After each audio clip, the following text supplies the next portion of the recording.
First ingredient, 6 cans of tuna.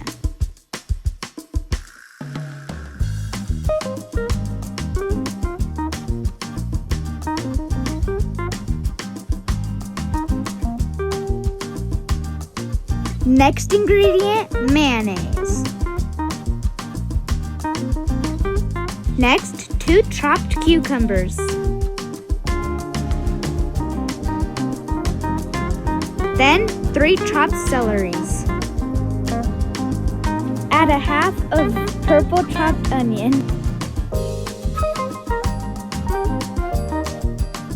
Mix it up. Add a quarter of sweet relish.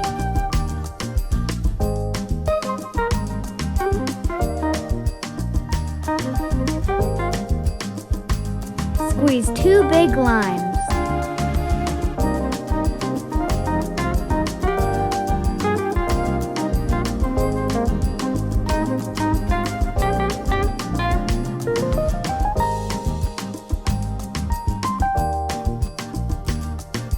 You can enjoy it with tostadas, Tabasco. Es muy rico!